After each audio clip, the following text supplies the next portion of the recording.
students, welcome to Legacy as Academy. In this particular video, we are going to discuss in detail about chapter 3 of class 7th NCERT in geography that deals with the climates of India.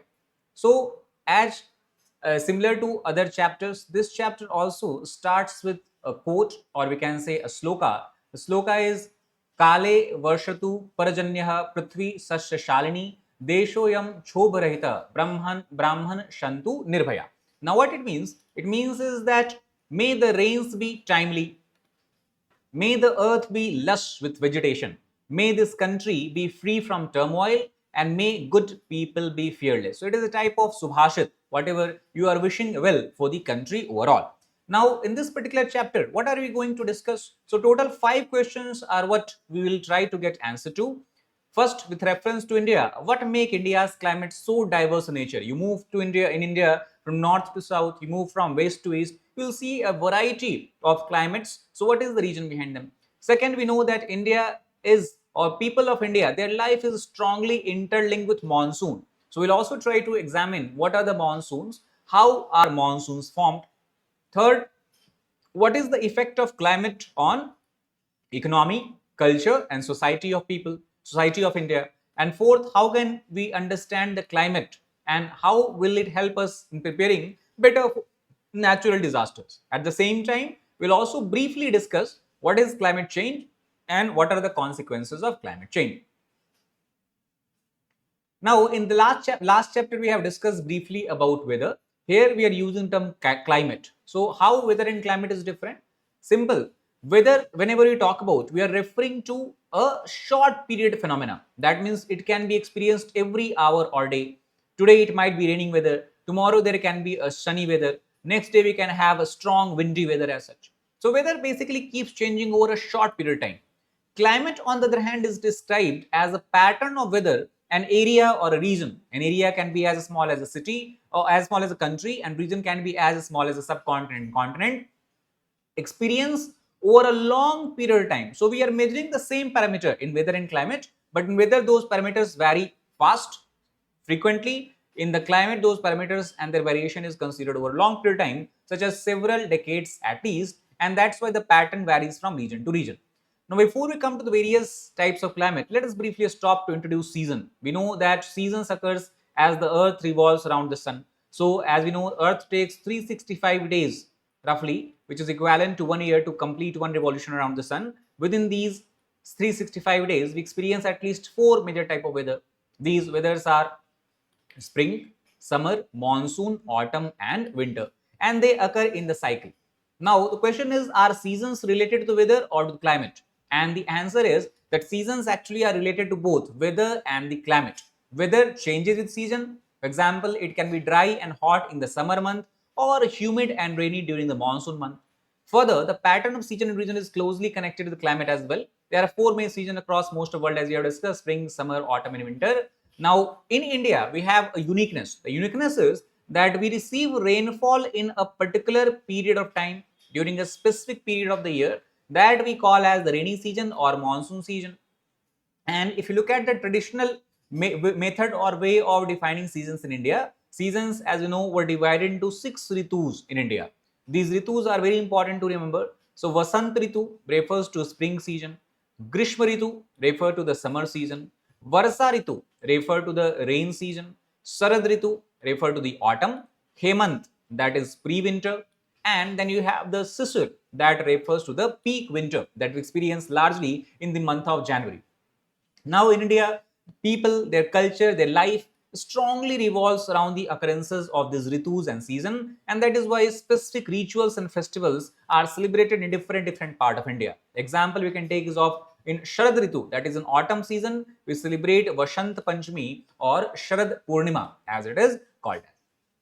If we observe the world around us, we'll notice that humans, plants, and animal life all are found to be in a particular rhythm with the ritus or season. What kind of crops we'll be able to grow, what kind of food we will eat, what kind of clothes we'll wear. Everything changes as the season changes. That's why in winter you can wear a jacket, while in summer you can wear a light cotton t-shirt or shirt as such. Depending on the region, some trees and shrubs bloom with the onset of spring. In some place they shed their leaves, they drop their leaves or change their color as Sharad or autumn Ritu approaches. Some animals develop thick fur in cold winter month and becomes furless or has very low density fur during the dry season or during the hot climate. Usually when we talk about the term climate, it remains stable over a long period of time. However, scientists have been recording changes in the climate of the world at least in the past couple of decades. Studies have shown that many of these changes have been caused not by natural factor but by the human actions. Now let us recapitulate. Weather is what we experience from day to day basis. It can be windy, sunny, rainy, hot, dry.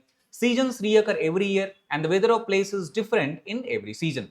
And third, climate is the long-term pattern in a particular region. There are many types of climate in the world. We'll now survey the main types of climate that we found in India.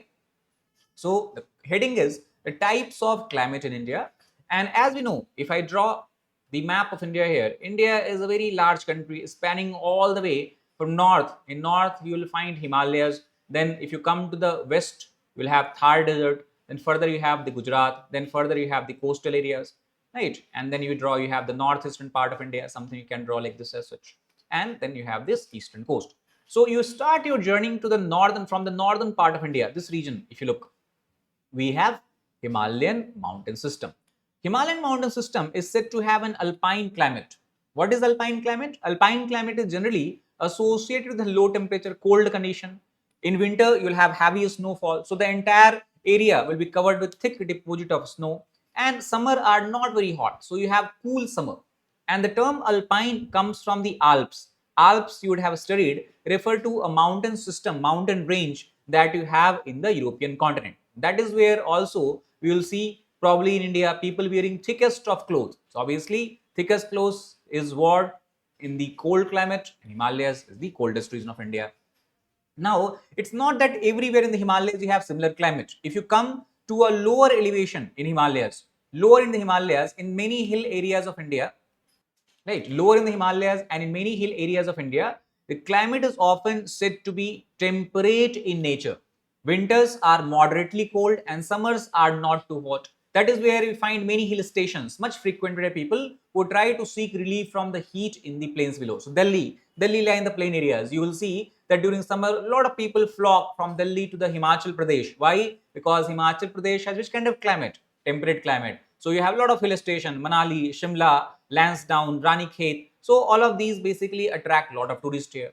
If you go further south, you will come here in the northern plains of India, this region if you look. In northern plains, the climate is said to be of subtropical nature. What is characteristic of subtropical climate? First of all, during summer month, you have very high temperature, very hot summer, 40-45 degrees of Celsius you will experience. Winters are also having extreme climate. Temperature can easily drop to 5 degrees Celsius, something like that. And this subtropical climate is suitable for the cultivation of one of the major crops, staple crop of India called as wheat. If you go to the west part, this is the western part as I told you, this is where you will find the Thar Desert. And Thar Desert is said to have which kind of climate? The answer would be arid. Arid means dry to semi-dry kind of climate. And these climate is characterized with hot days, cool nights, and obviously because it is a desert landscape, you will expect very limited to no rainfall. And people here have to develop unique ways to collect and save water because people face water scarcity. Similarly, you go to the western coastal strip, that means on this part of India, western coastal strip of India, you will receive very heavy rainfall during monsoon month, and the climate can be considered as a tropical wet climate because this is tropical area and very heavy rainfall. Rice and spices are cultivated in this part of India. Central Deccan Plateau, this part of India, if you look, has a semi-arid climate with hot summers, mild winters, and moderate rainfall during the rainy season. So here you have drought-like occurrences, frequent drought occurrences. If you go to the eastern part of India and southern peninsula, they experience largely what we can call as a tropical climate with a mild winter and distinct wet and dry period. Distinct wet and dry period means wet period is concentrated across several months such as June, July, August, and then after that you have dry period, and these are largely controlled by monsoon winds. You'll understand later the meaning of term tropical and subtropical. We'll discuss later why we're calling a particular region as tropical and particular region as subtropical. Next topic that we have discussed is the factors that determine the climate of a particular place as such. So places on earth can be classified on the basis of the latitude. So for example, you talk about one latitude you can draw through this part of region, that is the equator. So places near the equator, which is also referred as low latitude. Why low latitude? Because angle wise they are nearby 0 degree, and polar areas near that you have high latitude, because why? Angle is higher. So places near the equator or at low latitudes are generally warmer, while those places which are located near the polar areas, like go to the Arctic or Antarctic, they are relatively colder. This happens because near the equator, sun rays are more, we can say, direct in nature. Angle of sun rays are more direct, and that's why rays are perpendicular and energy is focused on a small area of the Earth's surface. So it's like this. At equator, sun rays are falling like this. Toward the polar areas, they are more slanted in nature. So the same energy is distributed over much more larger area here, and same energy near equator is distributed over much more small area, and that's why temperature here would be high, temperature here would be less. So example we can take is of from India itself, like Kanyakumari. Kanyakumari in the Tamil Nadu, Nicobar Islands, that is part of Andaman Nicobar groups, they are very close to equators, and that's why they remain relatively warm to hot almost entire year as such. On the other hand, if you look at the places in the northern part of India, such as Srinagar in Jammu and Kashmir, they are much more cooler than Nicobar and Kanyakumari. So latitude affects temperature. If places near the lower latitude, you'll have high temperature. Places near the high latitude, you'll have low temperature. The second factor that affect temperature is the altitude. Altitude can be simply defined as the height of place from the sea level. Height of place from sea level.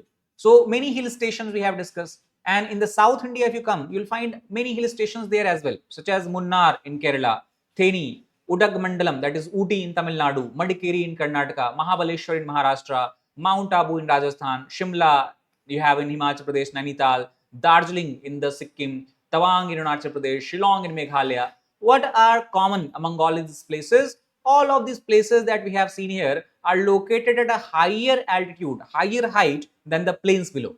But how does that influence cooler temperature? Answer you'd find in the science classes. So to keep things simple for now, what we can simply remember is that temperature decreases as the altitude increases. That means suppose you have place like this, right? This is the elevation. So this place is having lowest elevation. Temperature would be higher here, and as you go up, temperature keeps on getting lower and lower. So at the top you will experience lowest temperature, and here in this picture you will experience highest temperature. These are some of the hill stations. Their pictures are given: Darjeeling, Ooty, Mannar and Simla. Then other point is the atmospheric pressure we have discussed in last chapter. So atmospheric pressure, as we have described it as the entire weight that you feel from the atmosphere, sometimes also referred as the air density, it decreases as the altitude increases, and as the air gets less dense, it gets cooler. Second, the sun heats the surface of Earth, right? You are standing here at the surface and sun rays are heating the surface. So where you will have maximum heating? Near the surface you will have maximum heating. So the air near the surface will be definitely warmer.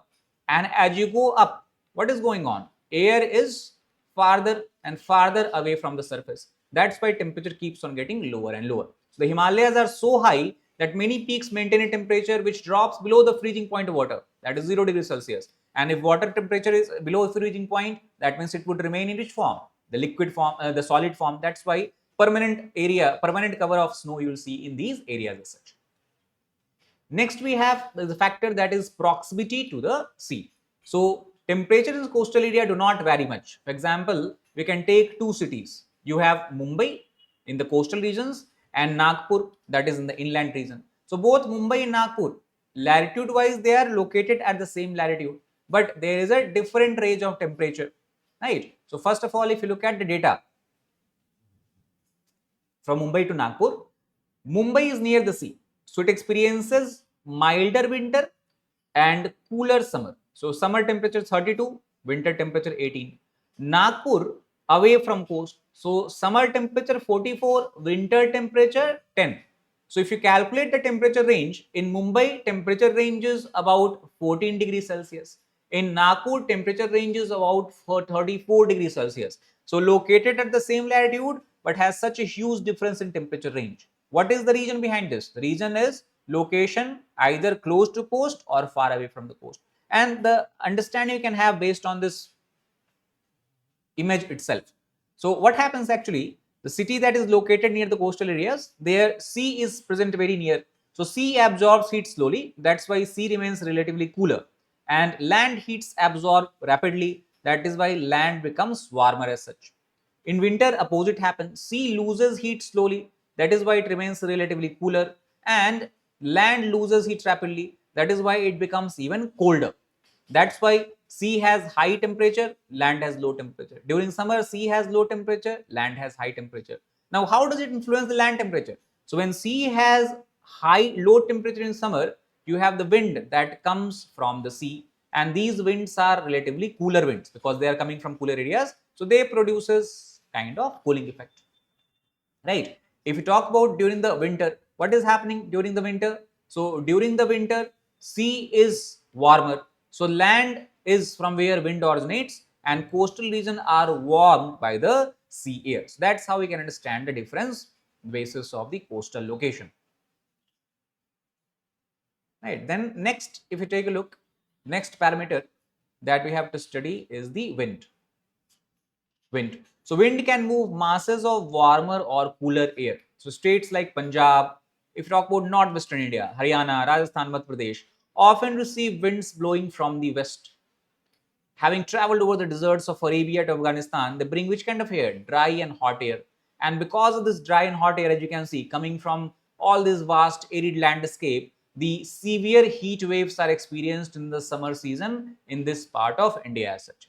In winter, cold winds from across the Himalayas creep into the Himalayan foothills that result in the cold wave-like condition.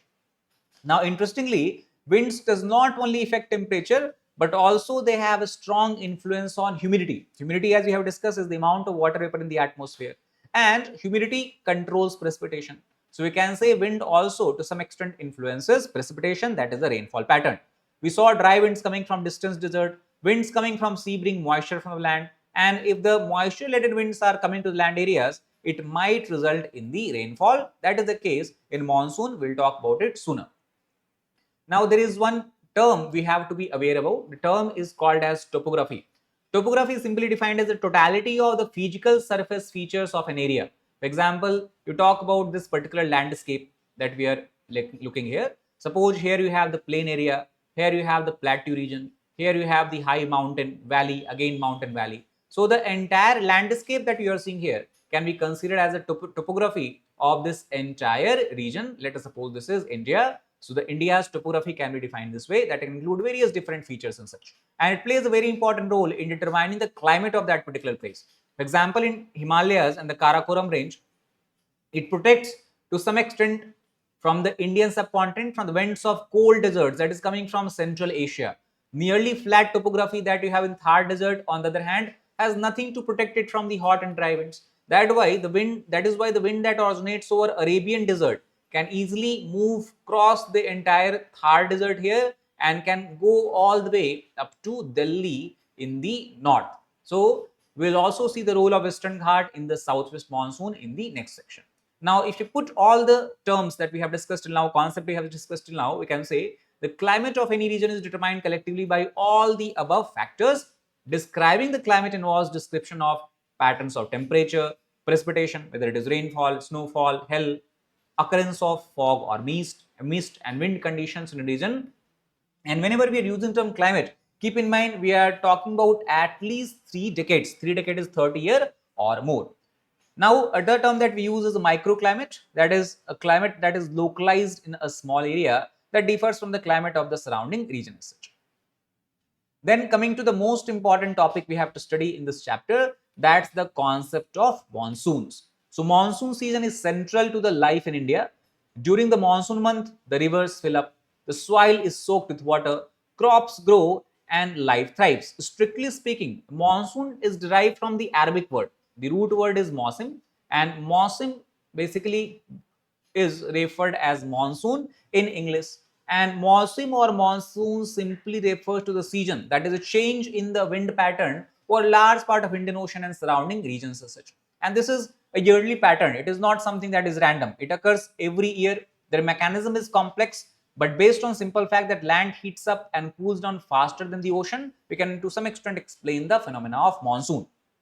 Now, let us try to understand how does monsoon wind changes the pattern as such. And this we can simply understand by looking at this particular diagram. So let us suppose first we take into consideration the summer month. In summer, what happens? We know that land heats up rapidly in summer. So due to this, you will have the prevalence of high temperature over land. Water heats slowly over summer. So that means it will have a relatively low temperature. Right, so that is the first point. There is a temperature difference, clear temperature difference that is established between the land mass and the water body as such.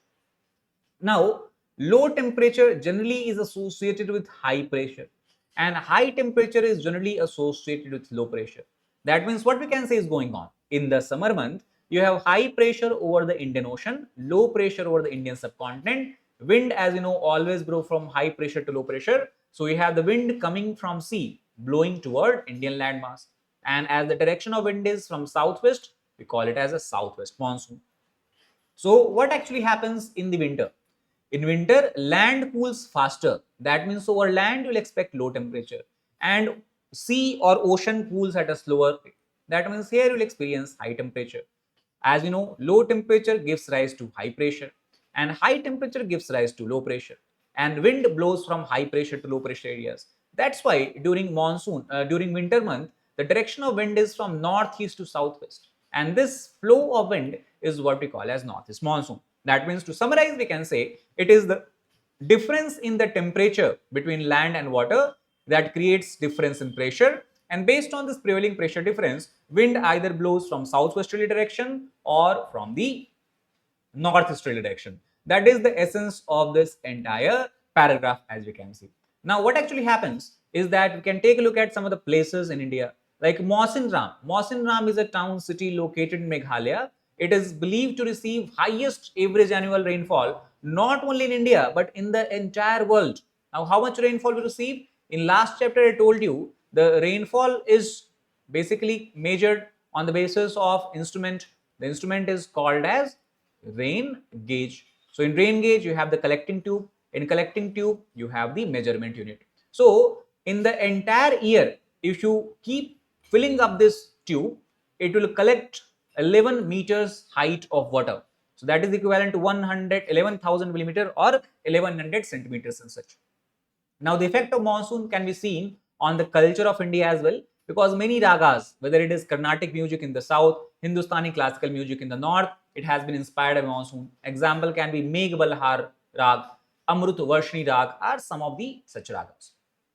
Right, now we talk about the ability to predict monsoon rainfall has been an important aspect of life in India. Ancestors do not have access to modern instruments. That's why they developed local traditional knowledge through their experience to understand whether monsoon is about to come or not. This traditional knowledge is an important heritage we must preserve. For example, fishermen of the Konkan coast. Konkan coast basically refers to the coastline of two states of India, Maharashtra and Goa. There, they predict the onset of monsoon by looking at the behavior of fishes. When fishes that normally lives in the water stay underwater, when they began to come up at the surface, it is expected and believed that monsoon rainfall is about to come. Similarly, there is a tree called as golden shower tree, also called as Cassia fistula. When the flowers of this golden shower tree begin to blow, it is said that monsoon, it means, is about to come in the next 50 days as such. Similarly, the behavior of birds such as crows also is expected with the amount of rainfall that we receive and all. So overall, we can say climate plays a very important role in our life. Our lives are deeply connected to climate and dependent on it. The impact of climate is visible in the local culture, for instance, and that's why we have discussed before also, many festivals are celebrated related to the climate, which weather we are currently, which climate we are actually experiencing here. The climate has a direct impact on the economy as well. For instance, you may have heard about the phrase monsoon failure. Whenever you have monsoon failure, it refers to lower than average rainfall that we received in the monsoon month. And during monsoon, the water that we receive is used to supply for irrigation purposes in the agricultural lands. So if there is less water, irrigation will be difficult. That means the crop yield will decline, and that would lead to the crop failure. That would also lead to that will also have impact on the economy. Now, some of the festivals here are given. So Bihu festival, you can see.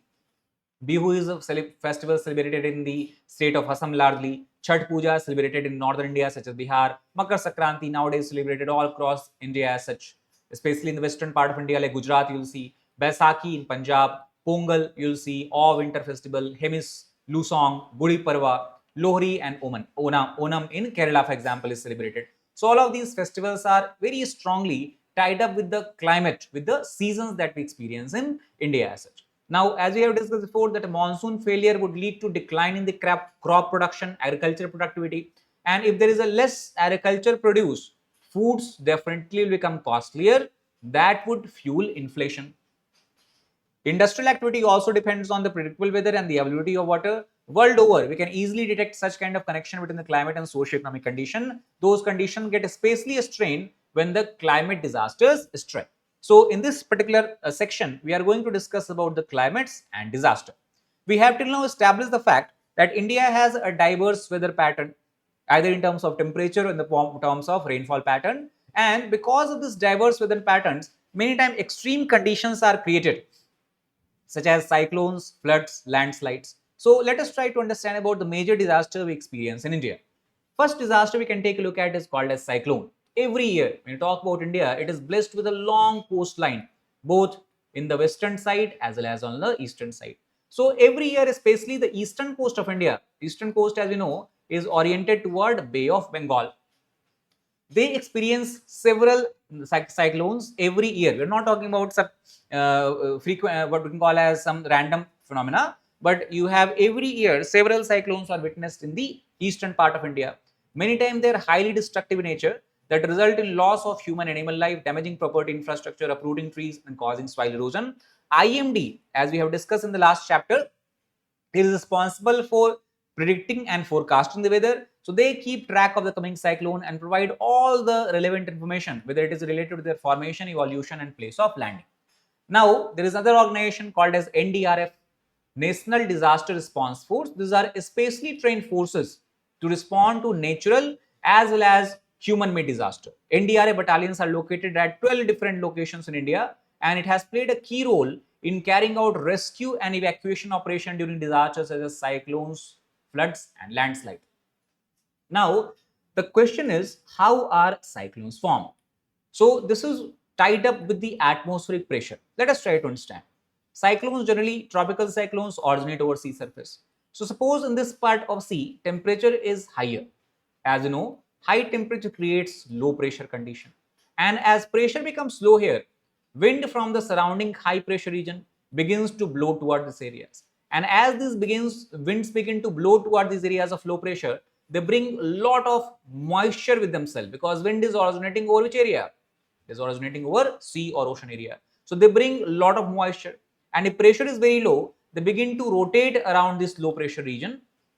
And also, because there is large volume of moisture, wind start to rise up also. So they create dense clouds, and these dense clouds cause heavy rainfall. So all of these is what we call as the cyclonic situation. Now, as wind collect moisture, they form clouds, rotate inward toward the center of depression. The center around which wind is rotating, this particular center we are talking about, it is referred by what term? The answer is, it is referred as the eye of cyclone. And this is one aerial photograph of cyclone. You can see from here. This is how tropical cyclone look from up. So this central part of cyclone, you can see, this is the part which we have called as eye, and around the eye you can see you have a large dense cloud that is forming, and these clouds are continuously rotating in a particular direction. So that is how we can explain the formation of a cyclone.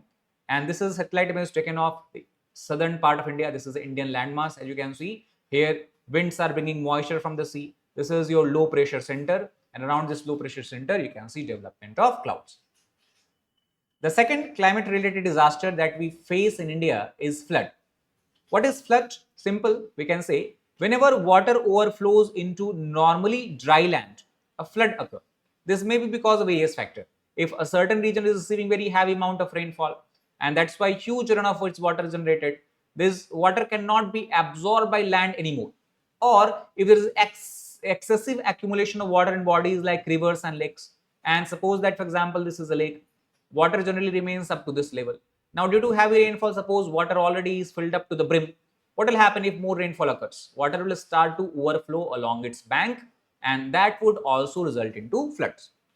Floods are frequently seen during the monsoon months in the states such as UP, Bihar, Kerala, Andhra Pradesh, and Assam. These states we can say in India are particularly vulnerable to flood because they receive very heavy amount of rainfall, and also these states have very large number of rivers, which are very large rivers, very long rivers. In the Himalayan region, on the other hand, floods occur due to different factors. What are the factors causing flood in the Himalayas? The answer is glacial lakes overflow. So in Himalaya, we know that large number of lakes are found that has formed due to the melting of ice sheets of glacier, and glacial lakes forms a barrier of rocks and ice. So basically here you have some sort of rock, here you have some sort of rock or solidified ice. They act as a barrier, and in this barrier you can see between the barrier you have the accumulation of water. Now if the melting of ice is taking place at a rapid rate, what will happen? The water level will start to increase in this lake, and if the glaciers are melting too fast or if there is too much rainfall, pressure would be continuously building up along the walls of these lakes, and that can cause the breach of the wall. As soon as the water breaches the barrier or wall, we can say that glacial has bursted or glacial burst has taken place, and glacial burst often has devastating consequences for people and property in the hilly areas. And one example of such incidents we can take is from 2013, when Uttarakhand experienced a sudden glacial burst caused by continuous heavy rain for several days. And because of this, many landslides followed in the Himalayan region where you have very steep slope. Areas around India's important sacred site, Kedarnath is a temple you will find in the Uttarakhand Himalayas. They were completely destroyed. Several villages were washed away due to the strong current of the water floods. Many infrastructure, whether they are roads and bridges, were also lost. Altogether, in the end, about 6,000 people, many of them pilgrims, lost their life due to this sudden disaster, a sudden climatic disaster. Now, in India, many cities are also experiencing flood when there is a heavy rainfall. That is due to overburdened drain system or poorly planned construction, which intrudes upon the waterways that block the flow of water. So it is natural in cities. Suppose this is a city, you have constructed a building here which was in the path of natural drainage. Now what will happen? Whenever you have heavy rainfall, water should have flown away, basically should have moved away, but now it is accumulated as there is an obstruction to the path, and that means there is a high frequency or high probability of occurrence of floods. Next climate disaster we can talk about is landslide. Now how we can describe landslide? Landslide is described as a sudden collapse of rock. For example, in the mountainous areas where landslides are the most common, we know that this is steep slope you have in the mountains, and a lot of rocks you will find here as such. Now what happens due to certain regions, the rocks, soil or debris due to heavy rain or due to earthquake like event or even sometime by volcanic activity, they can get disturbed, their balance can get disturbed, and they'll start to basically slide in the downward direction at a rapid pace under the influence of gravity. That is what we call as landslide.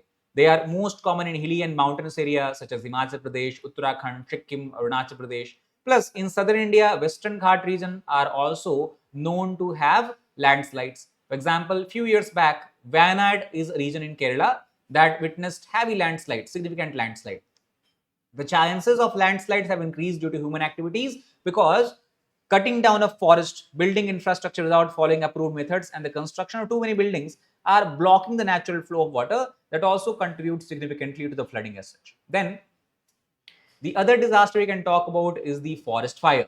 Forest fires are basically uncontrolled fire, and they are spreading at very rapid rate across the entire vegetation. In Himalayas, you have large forest cover, and these forests many times when they are under dry climatic condition due to drought like situation or a strong dry winds are blowing, human carelessness can be also there. For example, people go to picnic and then forget to extinguish the fire they might have created, or cigarette someone is speaking or smoking, that also creates a hazard of forest fire. That's why in highly forested areas such as Uttarakhand, Himachal Pradesh, Madhya Pradesh, Chhattisgarh, plus the mountain ranges of Western Ghat, forest fire have become a common and frequent occurrences.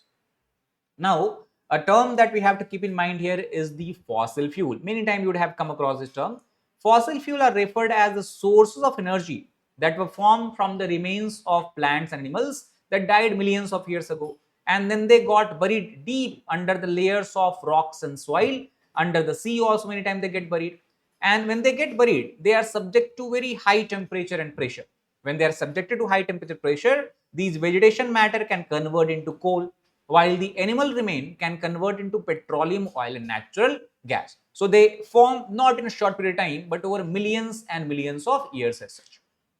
Now, a term we have to add here is the climate change. It refers to, we have discussed about climate. Climate is generally considered as the weather phenomena that we see, or the parameters, the like temperature, rainfall and all that we see over a long period of time. This may be on the scale of planet or on regional scale and involves shift in temperature, precipitation and weather phenomena. In past millennia, natural processes drove climate change.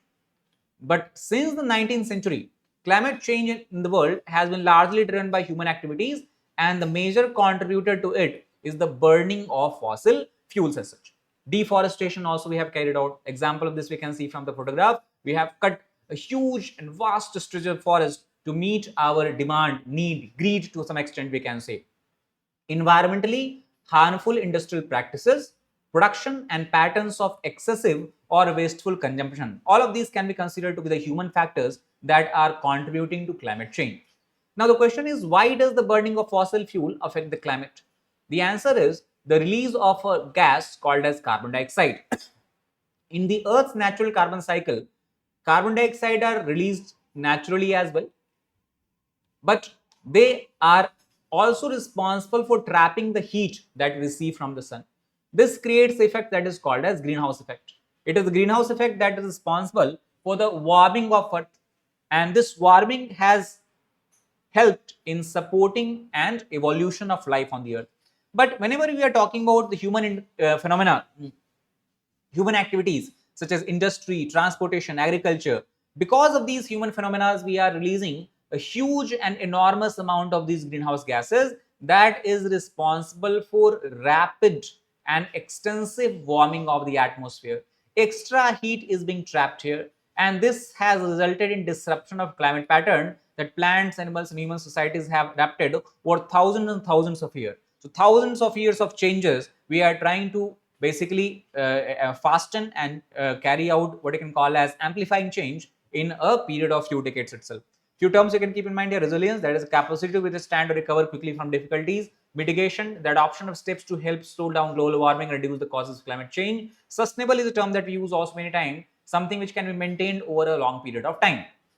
So to understand the relation between the causes of climate change and disaster can help us to prepare better for these challenges. It also supports the need for more environment-friendly practices and building resilience and adaptation in the communities. Governments worldwide, including India's attempt to promote measures of climate mitigation, such as cutting down on greenhouse gas emission, planting trees. Deforestation can be reversed by afforestation, boosting renewable energy, such as focusing more on solar energy, wind energy, geothermal energy, tidal energy, and by doing so, we can reduce the extent of fossil fuel burning or consumption. Thus, it would lead to overall improvement in the energy efficiency, promoting sustainable lifestyle. But these often clash with a desire for economic growth and increased consumption. That's why a balance has to be maintained here. So these are what we have to basically discuss. Now, before we move on, again, if we try to summarize this entire chapter in quick detail, India's diverse climate is shaped by its geography, including various landscapes we have. In the north, we have mountains. In the west, you will find desert. And in the central and southern part of India, you will find plateaus. So there is change in latitude, altitude, distance from coast. All of these have a huge role to play in influencing the climate of the region. Second is weather. Weather is a short term, seasons recur on yearly basis, and climate reflects long term pattern over decades. Factors such as latitude, altitude, proximity to sea, wind, and topography also determine the climate of a particular place. Monsoon is a characteristic climate in India, and it plays a vital role in influencing the agriculture, because we have discussed monsoon causes rainfall. The amount of rainfall influences agricultural productivity, it influences crop cycle, and because majority of India today is dependent on agriculture for livelihood, it also has influence on the livelihood or economy of people or the income of people. Climate is also connected with the cultural traditions. Many festivals we have seen, Bihu, Makar Sankranti, Onam, Pongal is celebrated based on the seasons, agriculture and economic activity. Understanding climate helps prepare for natural disasters such as floods and cyclones, and climate change leads to extremes of weather or temperature and can have severe consequences on the natural human world, one example of which we are witnessing in the form of global warming. So that's all what we have to study in this particular chapter. Soon we will come up with the next chapter of NCERT. Thank you very much.